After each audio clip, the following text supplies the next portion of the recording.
Saludos, nuestro proyecto se titula Implementación de un clasificador en el procesamiento de señales EEG para la detención de intenciones motoras en las extremidades superiores. Nuestro grupo es el número 3, está conformado por mi persona, Olaski, Natalia Ramírez, Emanuel Parra y Javier Vega. Para ello, vamos a empezar con nuestra pregunta de investigación. ¿Es posible controlar dispositivos de asistencia con tan solo estímulos provenientes del cerebro? Por consiguiente, la importancia de este proyecto consiste en el aporte que vamos a brindar en la elección de un algoritmo clasificador óptimo para el procesamiento de señales EEG basado en Deep Learning, los cuales son utilizados en equipos de asistencia tecnológicos para el bienestar y desarrollo social de pacientes con discapacidad motora en extremidades superiores. Para poder entender esa problemática, primero debemos revisar algunos conceptos, como por ejemplo el cerebro. Sabemos que el cerebro es un órgano que transmite la información entre neuronas mediante estímulos con la finalidad de realizar todas las actividades voluntarias e involuntarias de nuestro organismo. Este a su vez se divide en diferentes áreas que son reconocidas como áreas de Brodmann. En este estudio nos vamos a centrar únicamente en el área frontocentral temporal y el área temporero-central parietal, que se encuentran relacionadas con las actividades motoras y la corteza somatosensorial. La corteza somatosensorial es la encargada de analizar la información de la dermis, los músculos y las articulaciones, así como los movimientos voluntarios de las manos. En la imagen podemos ver cómo se dividen estas áreas. Por consiguiente, también tenemos las técnicas de las cuales vamos a realizar la obtención de las señales, que es la encefalografía.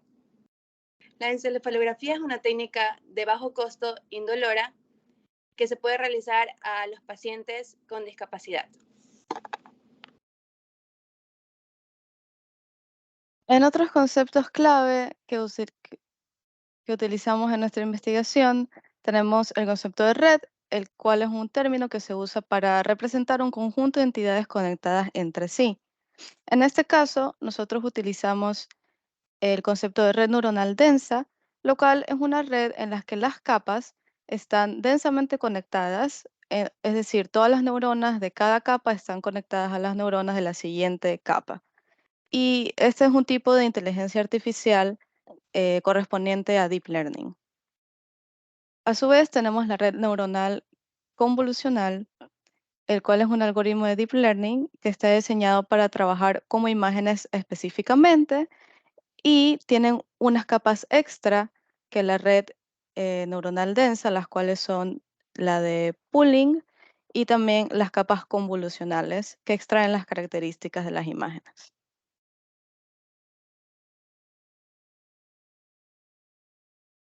Para el dataset se tomaron mediciones de 24 sujetos participantes entre 20 y 35 años con características de haber sufrido alguna pérdida de sus extremidades superiores y, y con los siguientes criterios de exclusión: déficit cognitivo, déficit sensorial y espasticidad severa.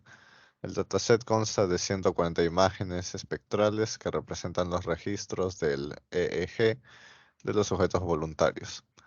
Los sujetos realizaron una serie de movimientos tales como cerrar mano izquierda, cerrar mano derecha, etc. Para el desarrollo de esta investigación se siguieron los siguientes pasos: el procesamiento de datos, algoritmo de clasificación y finalmente la selección del algoritmo. Todos los algoritmos tenían como entrada las imágenes del dataset con un tamaño de 100 por 100 píxeles y una etiqueta representando el valor de la imagen, 1 si era movimiento y 0 si es descanso. En la arquitectura del clasificador denso se aplicó una arquitectura sencilla y típica de este tipo de red, con una capa flatten seguida de 5 capas densas de 150 neuronas y finalmente una densa de una neurona, con la salida binaria. Para la arquitectura de la red neuronal convolucional, se utilizó un dropout de 0.2 con el objetivo de mejorar el aprendizaje. La primera capa es de tipo convolucional con 128 neuronas, seguida con una capa pooling, eh, en la cual se condensan las características extraídas en en las capas convolucionales previas. Luego hay dos capas convolucionales de 64 neuronas, cada una con su capa pooling. Una capa convolucional de 32 neuronas con su capa pooling, una capa convolucional de 128 neuronas con su capa pooling y una convolucional más de 64 neuronas. Luego hay una capa de tipo flatten, una capa densa de 100 neuronas y finalmente una capa de una neurona con la salida binaria. Las imágenes que pertenecen al grupo fueron divididas en una proporción 70-30, donde el 70% de las imágenes fueron separadas y usadas para el entrenamiento de los clasificadores, mientras el otro 30% fue usado para validarlos. Usando Google Colaboratory como herramienta de programación compartida, se ejecutó cada uno de los algoritmos de clasificación. Para los resultados que obtuvimos en esta investigación, primero tenemos los correspondientes al algoritmo de la red neuronal densa. En la gráfica de la izquierda podemos ver cómo se compara el porcentaje de precisión con las épocas para los datos de entrenamiento y para los datos de validación.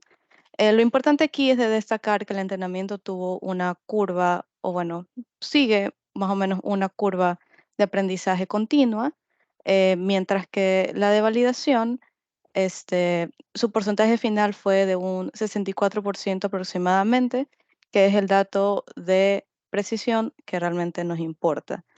Luego en la gráfica de la derecha tenemos la gráfica de la función de pérdida para el entrenamiento y para la de validación. En este caso, mientras menor sea el valor de la pérdida, más eficiente es la red neuronal. Por lo tanto, en el entrenamiento vemos que es bastante eficiente. Sin embargo, en la validación, al final de las épocas, aumenta bastante la pérdida, entonces realmente no es tan eficiente la red neuronal densa.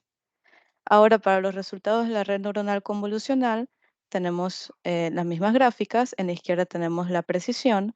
Aquí en el entrenamiento, la parte de la precisión fue un poco más, no fue tan suave la curva como fue en la red neuronal densa, pero esto demuestra un aprendizaje válido, ¿no? Un aprendizaje real de la red neuronal. En la de validación, llegamos a un porcentaje de 74% de precisión, que es lo que nos importa. En las gráficas de la pérdida, vemos que en el entrenamiento es bastante eficiente, sin embargo, en la validación no lo es y puede ser hasta más ineficiente que la red neuronal densa en este caso. Esto puede ser debido a varios aspectos de la arquitectura que se usaron, así como otros factores del dataset.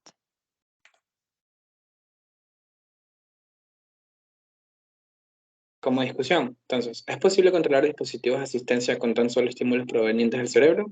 Los resultados provistos en las gráficas adjuntas nos permiten concluir que los datos obtenidos por los electrodos, siendo estos estímulos provenientes del cerebro, convertidos en señales EEG, entrenados en un modelo de red neuronal, tienen el potencial de poder ejecutar tanto patrones específicos de movimientos mediante el uso de algoritmos de deep learning propuestos. Durante la realización de este estudio se presentaron una serie de limitantes, las cuales son el tamaño de la muestra. ¿Por qué el tamaño de la muestra? Nuestra investigación se realizó con una muestra de 24 sujetos de pruebas, resultando en 140 imágenes en total. Por lo tanto, el bajo número de pacientes participantes impide que los resultados sean generalizables. La lectura de datos fue otra limitante. En esta investigación se usó la lectura de datos obtenidos en otra investigación, de los cuales algunas muestras no proveyeron significancia, dado que algunos sujetos no ejecutaron de manera debida las actividades mencionadas con anterioridad. Como conclusión, tenemos que las intenciones motoras pueden ser detectadas por medios EEG y representadas en imágenes espectrales. En el presente trabajo se logró clasificar este tipo de imágenes con una precisión de un 74% para una red neuronal densa, en red neuronal convolucional y un 64% en una red neuronal densa. Los resultados obtenidos apoyan y afirman que generalmente las RNC o las redes neuronales convolucionales poseen una mayor precisión que las redes neuronales densas. Como recomendación, recomendamos literalmente tener un dataset más grande, porque es un conjunto de datos con un mayor número de imágenes, mejora la predicción de la predicción cuando se trabaja con algoritmos de clasificación. En términos de trabajo futuro, proponemos aumentar el tamaño de las imágenes de entrada para la red neuronal convolucional y así puede extraer un mayor número de características. También proponemos explorar la comparación entre algoritmos supervisados de Machine Learning y algoritmos no supervisados de Deep Learning para la clasificación de las imágenes espectrales EEG. Gracias.